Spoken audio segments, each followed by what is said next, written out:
नमस्कार साथियों, मैं राकेश वर्मा आप सभी का स्वागत करता हूं आपके अपने परिवार एसएन गुरुकुल पर। साथियों, बिहार में बीपीएससी के द्वारा टीआरई 1 और टीआरई 2 के माध्यम से दोनों भर्तियों में सम्मिलित रूप से यदि सही आंकड़ा शिक्षा विभाग के द्वारा निकलवाया जाए तो लगभग 1.5 लाख के आसपास शिक्षकों की भर्ती हुई।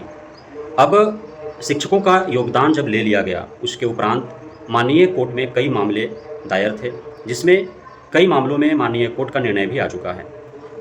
इन सभी निर्णयों में जो सबसे अहम जो निर्णय है, जिसके कारण अब तक हजारों शिक्षक शिक्षिकाएं छंट चुके हैं और लगातार छंटनी चालू है, उसमें यह है कि दूसरे राज्य के जो शिक्षक अभ्यर्थी थे, चाहे वे महिला हों, पुरुष हों, पीएच हो या अन्य रिजर्व कैटेगरी के हों, वे यदि बिहार में शिक्षक बनना चाहें तो उन्हें रिजर्वेशन का कोई लाभ नहीं मिल पाएगा। हर हाल में उन्हें अनारक्षित सीट में जो ओपन सीट था, अनारक्षित सीट में 2 भागों में सीटों को बांटा गया था। आधे सीट जो अनारक्षित के थे वह महिलाओं के लिए सुरक्षित था, आरक्षित था, और आधे सीट जो थे ओपन थे, जिसमें दूसरे राज्य के सभी प्रकार के शिक्षक अभ्यर्थी आवेदन कर पाते। लेकिन शिक्षा विभाग और बीपीएससी आयोग के द्वारा अस्पष्ट दिशा निर्देश जारी होने के कारण, अस्पष्ट नोटिस निकाले जाने के कारण दूसरे राज्य के शिक्षक अभ्यर्थी असमंजस में रहे और गलतफहमी में आकर उन्होंने आरक्षित सीटों पर भी आवेदन किया। उसके बाद उन्होंने परीक्षा दिया और आरक्षित कोटे से उनका रिजल्ट भी हुआ और उन्होंने योगदान भी ले लिया। साथ ही सफलतापूर्वक अपना नौकरी भी कर रहे थे और कई महीना का वेतन भी उठा चुके थे। लेकिन मामला हाईकोर्ट के अधीन था।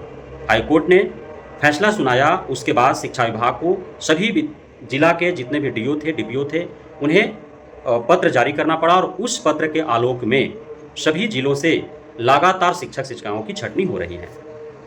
वह मामला यह था कि दूसरे राज्य के शिक्षक अभ्यर्थियों को सीटेट में 90 अंक होने चाहिए थे। उससे कम अंक वाले किसी भी परिस्थिति में 1 to 5 या 6 to 8 में शिक्षक नहीं बन सकते थे।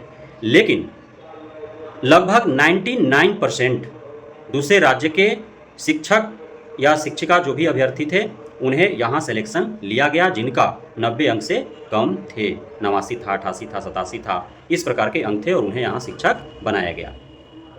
अब जो छंटनी चालू है और जो स्पष्टीकरण हेतु लिस्ट जारी किए जा रहे हैं, कई जिलों से 100, 200, 250, 300 से भी अत्यधिक शिक्षक शिक्षिकाओं को अब तक नोटिस दिया गया है। औरंगाबाद जिला में 37 वैसे शिक्षक शिक्षिकाओं की नियुक्ति रद्द भी कर दी गई है। उन्हें स्पष्टीकरण के लिए नोटिस दिया गया था, स्पष्टीकरण दे पाने में वो असफल रहे, असमर्थ रहे, तो उनका नियुक्ति रद्द कर दिया गया।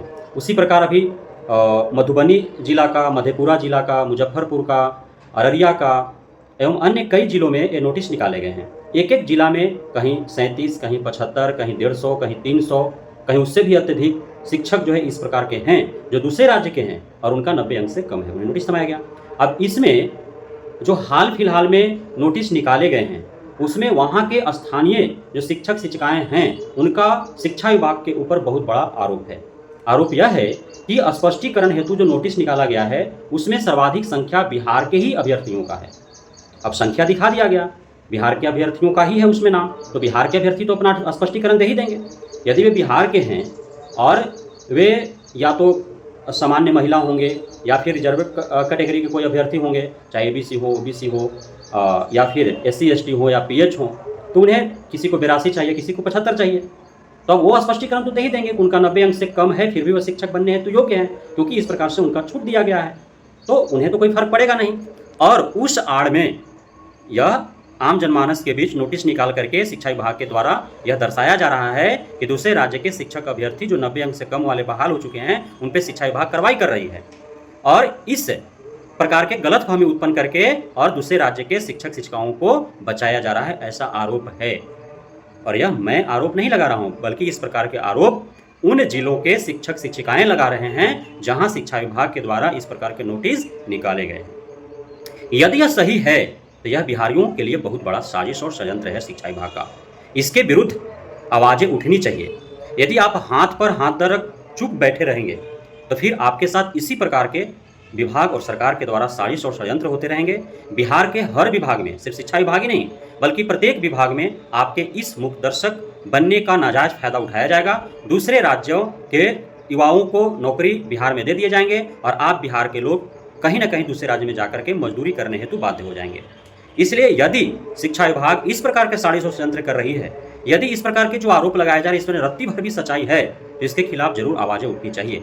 और यह हमारे द्वारा जो वीडियो बनाया जा रहा है, इसे ट्विटर हैंडल पर माननीय अपर मुख्य सचिव डॉक्टर एस सिद्धार्थ एवं शिक्षा मंत्री सुनील कुमार जी को टैग किया जाएगा और उन्हें इस वीडियो के माध्यम से बताया जाएगा कि इस प्रकार के आरोप जो है शिक्षा विभाग के ऊपर लग रहे हैं, डीओ डीपीओ के ऊपर लग रहे हैं कि जो स्पष्टीकरण हेतु नोटिस भेजा जा रहा है 90 अंक से कम वाले अभ्यर्थियों का, शिक्षकों का, उसमें सर्वाधिक संख्या जो है बिहारियों का है। दूसरे राज्य के शिक्षकों शिक्षिकाओं को बचाया जा रहा है।